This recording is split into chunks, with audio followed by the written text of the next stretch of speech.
Hey kids! Welcome to another edition of Cooking with Dad or Baking with Dad. Today I'm going to actually show you how to make my mom's Christmas cookies, which I always think were the best. I actually used to make these for my customers and hand them out around Christmas time, and they always said they looked forward to them. Maybe they were just being nice to me, but I think I got enough compliments to know that these are actually really good cookies. They're awesome with coffee in the morning. They're perfect because they're not overly sweet, which I like, but they go really good with coffee or cocoa or whatever you drink in the morning. So, I mean, it might be a little bit of nostalgia, I'm not sure, but I do love the taste of these things. So, but before we get started, I do have a dad joke for you. So, what must you do before you enter a cookie eating contest? Do you know you have to sign a wafer? So anyway, let's get started. Okay, so we're just gonna walk you through how we do this. Fairly simple, pretty simple recipe, but these are the best cookies ever, I think, for Christmas. So I'm gonna walk you through the ingredients. What I've done, you can do all butter or all margarine, or you can even use shortening if you want. But what I've kind of landed on here is I mix margarine and salted butter. I won't add any additional salt, you'll see that. So I just use salted butter. If you use unsalted butter, I'd add a little bit of salt to add that flavor back in. But let's walk through what you need. So you need 1.5 cups margarine, so that's what this is. These are gonna need to be softened to room temperature. So I'm gonna end up, these have been in the fridge, so I'll need to throw them in a microwave for just like 30 seconds with both of these too. And then you need 1.5 cups butter. Okay, so 1.5 cups margarine, 1.5 cups butter. And then you'll need 8 cups of flour. And then you need 2 cups of sugar. Okay, and then you need 2 eggs. We got that here. And 2 teaspoons of baking powder here. And then 2 teaspoons of vanilla. And if you've seen me before, I don't bother measuring out vanilla. I just add a dash and another dash like that, depending on how much you're adding, because I don't think it needs to be completely accurate. It's just a guideline for you. So I have an electric mixer. I used to do this by hand back in the day, but then I doubled the recipe. So this recipe is actually doubled to make quite a few extra cookies. Because and the thing that's a little tricky to give you a rough idea of how many cookies it'll make, it's a little hard because you'll use cookie cutters, and there's so many different shapes and sizes. There's some that are bigger, some that are smaller, so it's hard to tell you roughly, but I think it makes about 96 cookies is a good rough idea. So anyway, so let's go ahead and just show you how I combine it. And again, I do it in my mixer. The thing you gotta be really careful of with flour is you don't want the flour kicking out, right? And so they make guides or covers, plastic covers to go on there, so you just add a little bit at a time, and then that keeps it kind of all together and slowly mixes that way. So, all right, so I'll just walk you through that. All right, so we're gonna go ahead and add our butter that's been softened. Okay, that looks good. It's important to start slow, and then, so that's locked in, there we go.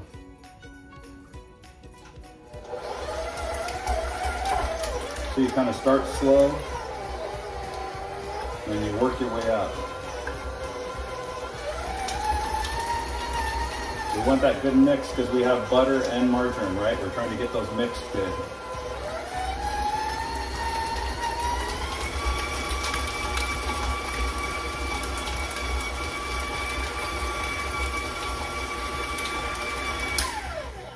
All right, so about 30 seconds. And then, okay, so let's go ahead and add the eggs. I got the 2 eggs here, and then I just kind of beat them a little bit. Not too much, we'll just add those in. Okay, like that. And then we'll add a little bit we'll add the vanilla. Okay, we're just gonna do 1 teaspoon, 2 teaspoons, good enough. All right, and we're gonna go ahead and mix this, just real slow.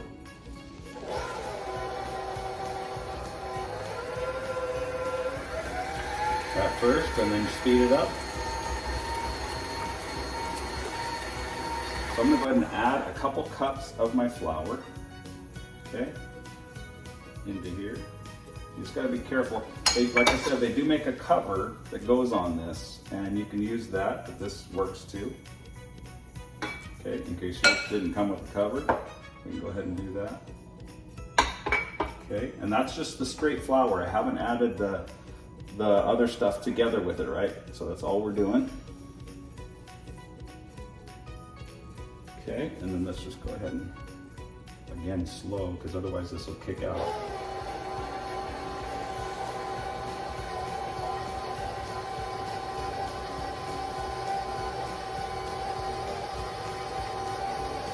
And speed it up now.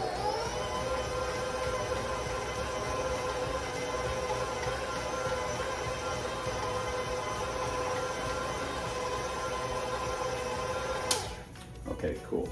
So now I have this flour here, okay, in this bowl. I already measured out 8 cups in here, so I went ahead and put a couple cups in here, right? And so I'm gonna go ahead and add the sugar to here, because we wanna kind of get this stuff mixed up good.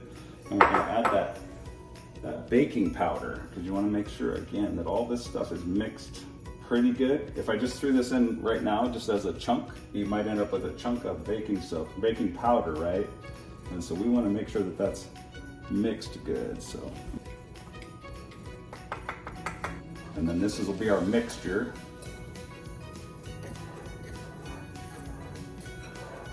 Okay.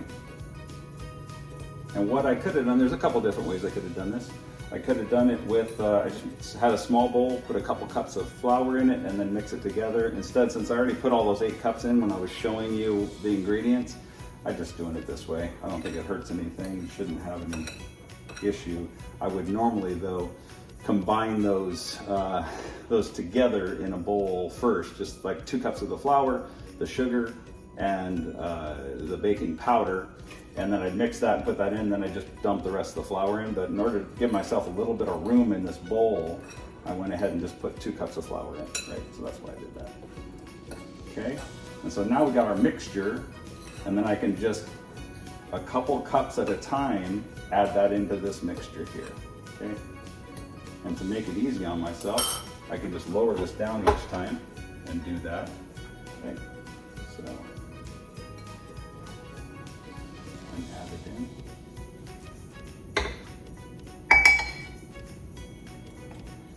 This mixer is nice. My other mixer is a little smaller, so I would tend to have flour coming out everywhere because the bowl wasn't as big. So fill that up. Again, start slow.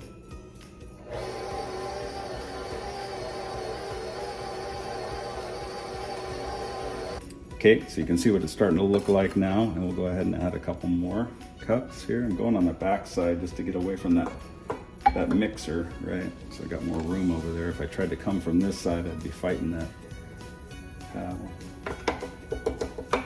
Okay. Looking good.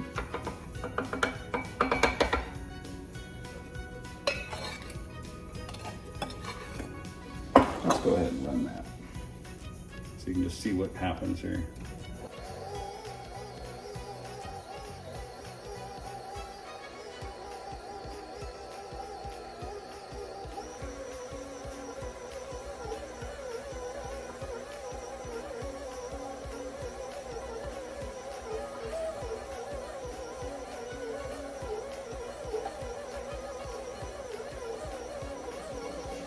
Okay, it's all starting to kind of cling to that, so it's not a bad idea to go ahead and try to knock it off there to make sure that you don't have all your ingredients stuck there and you're not really mixing them all right. So let's knock that off.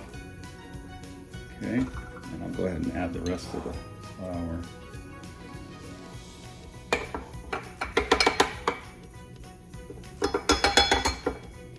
Okay.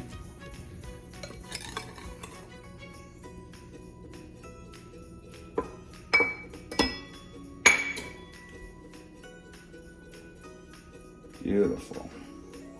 Okay. Now we can scrape that off. Okay. And let's do it again.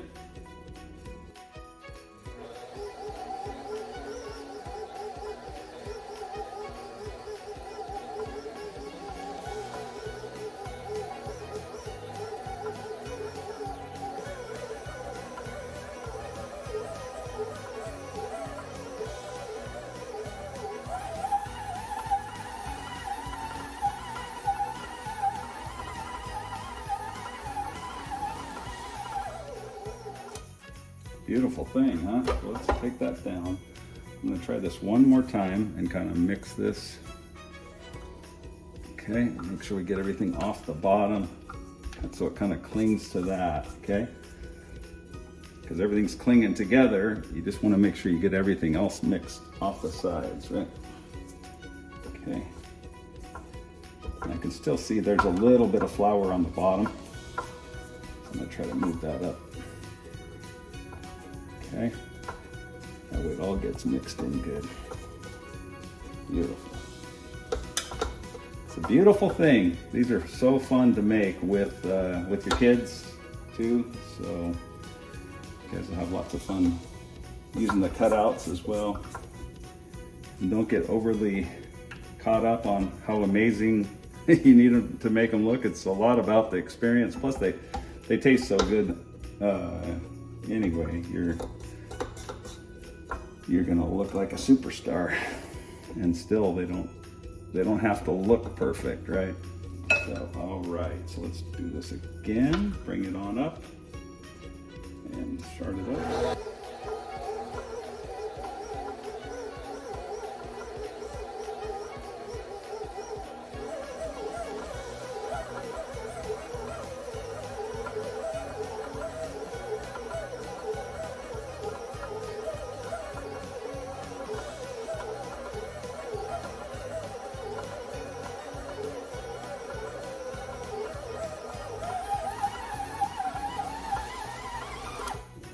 All right, so here's what we're gonna do. We're just gonna go ahead and get out some cling wrap of whatever brand you have, okay? We're gonna pull that out and pull out plenty, okay? We're gonna divide this into halves, into 2 different batches, okay? And we'll go ahead and, that should be plenty. We're just gonna take that, slide that across there. Now we have this, and we're just gonna go ahead and take half of our dough out of here. Okay, roughly half. You can do this in thirds, whatever. It really depends, because you could cook half your cookies at one time and then cook the other half later. I tried to do these in a batch that just makes it manageable. Okay, so we're just gonna do that. It looks like about half of my dough. Okay, kind of spread it out a little bit. Fold this over, then fold this guy over. Okay, might have to move it a little bit. So we get it, the whole thing covered, like that. And then we fold this guy over, like that. Fold this guy over, like that. Okay, just like that. And then we have that, we're gonna put that in the fridge. We're gonna do another one too. Both of them, we're just gonna stack them like that and put them in the fridge for a couple hours. It just makes it so much easier to work with them when you're cutting them out. Okay. That's that. Look at that. So pretty clean. So that's why you knock that stuff down, and then you make sure that you don't have, because a lot of times you can get some flour and ingredients stuck on the bottom and they don't really get mixed in. And so that's why I use that rubber spatula and kind of knock things down and then make sure at the bottom that it's actually picking up all that stuff on the bottom. I learned that the hard way. That's why I'm sharing that with you, okay? So let's see, just pull up the side again, pull up the other side, pull this guy over, this guy over. All right, so just like that, we're gonna throw that in the fridge for a couple hours. I'm actually gonna cook tomorrow. So this is gonna be more than 2 hours. I'm gonna go ahead and leave it in there, and then I'm gonna come back tomorrow and cut these out and bake them, the fun part. So.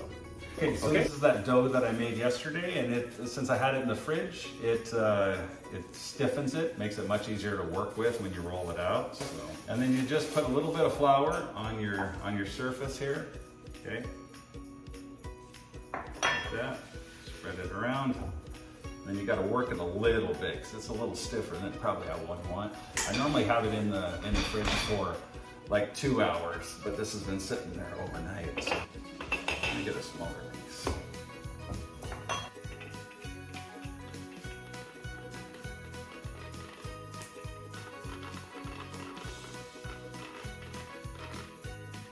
You know, as I've gotten older and I've done this enough times, I try to pick shapes that are easy to ice. So some of the shapes that they have out there are kind of all over the place, and trying to put the icing on it makes it more difficult. So this is what I've landed on: my star, my gingerbread, and my Christmas tree. And a lot of times I'll do the Christmas tree and just do a whole bunch of Christmas trees because these are super easy to ice. Okay, so we're just gonna start filling up the pan with these. And see, that's kind of thick. That's a little on the thick side. So when I say 1/4 inch, that is about a 1/4 inch. That might be a little bit thick, but that'll work. Okay, and you can fill up your pan pretty full, because these don't spread out a whole lot, right? So you don't have to worry about that. So you can put them together pretty tight. And you put your oven at 375. So I got that preheating right now. Okay, and so then you get your pieces cut out, and then you just kind of rework the dough again. You don't want to do this too much, because if you add too much flour, then if your dough starts picking up too much flour, it starts to get stiff, right? So you want to work in some of your dough that doesn't have all the flour in it. You kind of knead it. And these are great to do with your kiddos, right? This is a perfect thing to do with your kids. They'll have a lot of fun with that, and then we'll end up doing the icing once these are baked, and that's fun too. And again, it's all about spending time together, right? And you come up with a great cookie in the end too.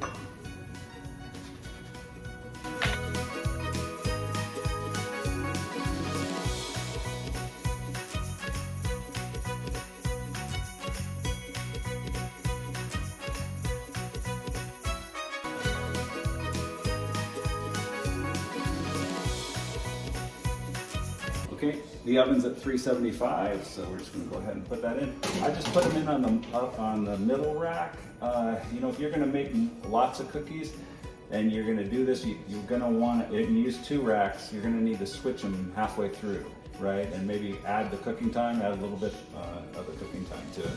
So this is going for 12 minutes. If you're gonna do 2 at a time, you probably want to do it for 14 minutes. So put our timer on. There we go.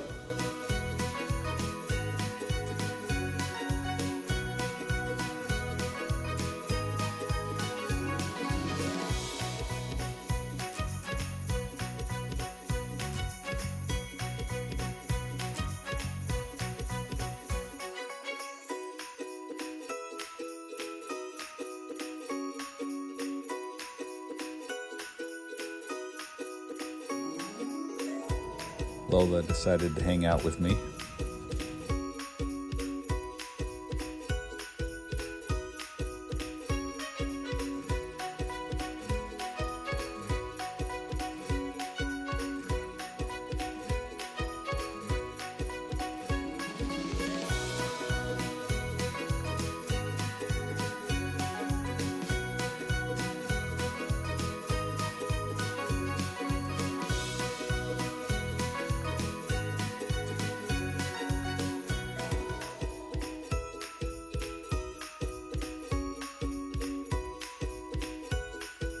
And you just keep repeating the process until you work your way through your dough. Obviously, the time will vary depending on if your kids are involved or if you're just doing these by yourself. And then while they're still kind of hot, I go ahead and transfer them to a cooling wire rack so that I can continue to reuse my cookie sheets for the next batch. All right, as you can see, it's dark outside now, so I cooked all my cookies. They're all sitting back here waiting to be iced. And but they're all cool, because you want to make sure they're cool, like I mentioned before. Okay, and I just want to show you this. See how much powdered sugar I have here? It's pretty full with powdered sugar, and you'd be surprised how little milk and little vanilla extract you need here. Okay, so let's just make sure there's no chunks. You could sift this if you wanted to, but I think it should be pretty good. So, okay, so we're just going to add a little bit at a time. Okay. Let's try that for now. We'll add a dash of vanilla. Okay. Something like that. Let's just see how that goes. Doesn't seem like much, does it? But it goes a pretty long way with powdered sugar. Because you don't want this runny. Because if it's too runny, it's much harder to work with. But one thing nice is you can always just add more powdered sugar. But if you have limited powdered sugar, then just be careful when you add the milk. So you can see that it's thickening up pretty good already, right? So.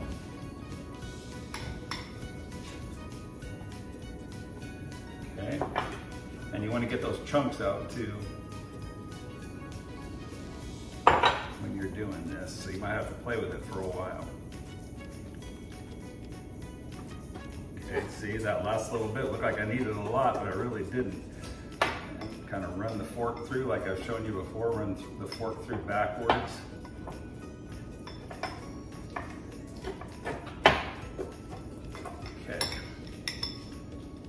That's a pretty good consistency. I can see chunks of sugar here though. You see if I can show you that. See that? You got a few chunks in here, so you just want to work it a little bit to get those out of there. Okay, and then the fun part will begin.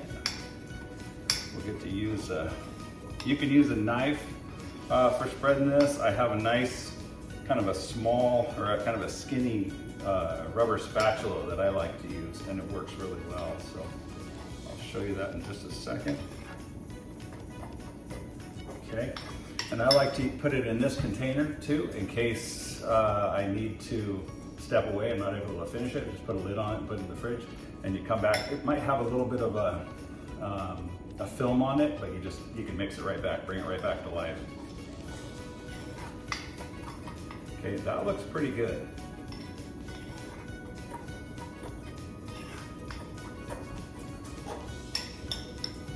See that? Nice icing there. So that's good consistency, like that. See that?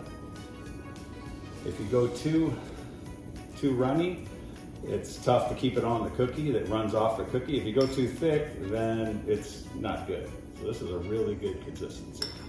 Okay, so let me show you what I normally do. Put this aside. And I normally I use my cookie sheet, and I bring my cookies over. Okay.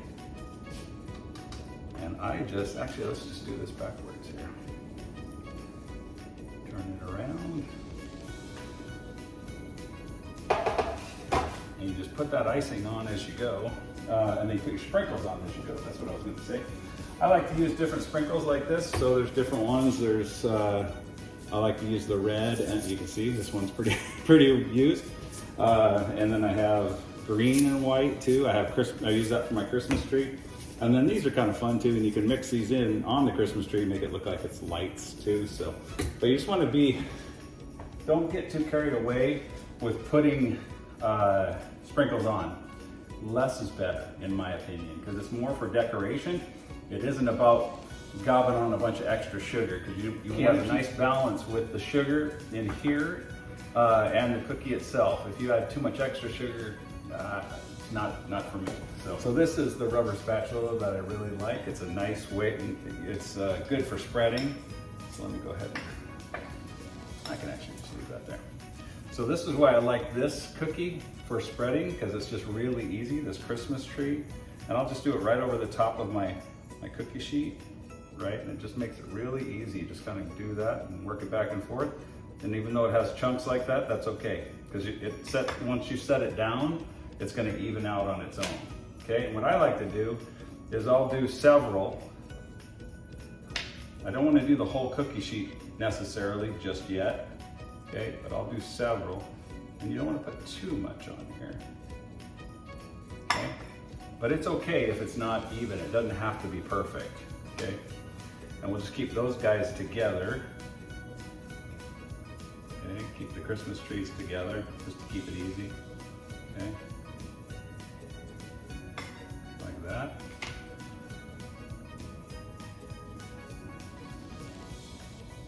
this is just really fun to do as a family activity, so I would encourage you to do that. Something that the kids would look forward to. We used to always do that. Okay. And another thing you could do, and I've seen people do it, is add food coloring to the icing. I used to do that, I've done that at different times, but I just like to keep it clear like this because this will dry fairly clear. And then I just take some of my sprinkles. Actually, that's the red one, we don't want to do that. This is for my trees, okay? So less is better. Let's move that where you can see it.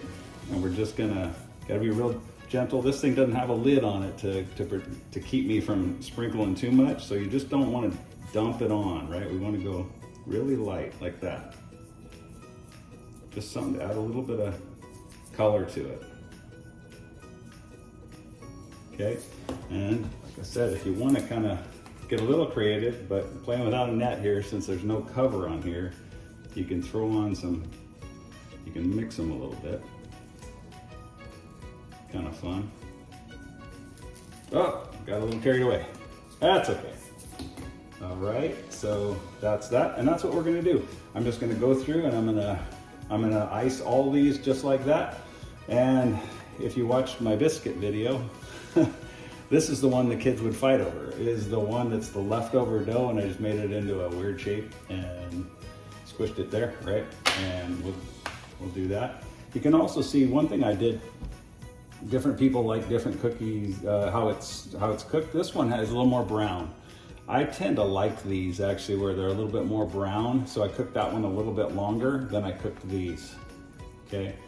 Or these especially. And when they're thicker, you know, they don't brown as quickly too. So if you want brown, you can go with a thinner cookie or just add a minute or two to how long you cook it in the oven.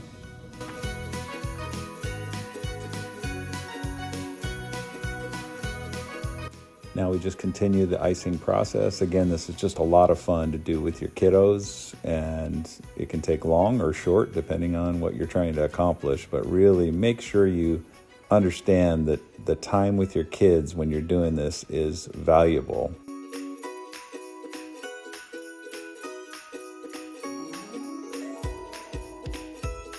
Make sure you enjoy the process of spending time together with your friends or with your family while you're doing this. It's not about cranking out a whole bunch of cookies.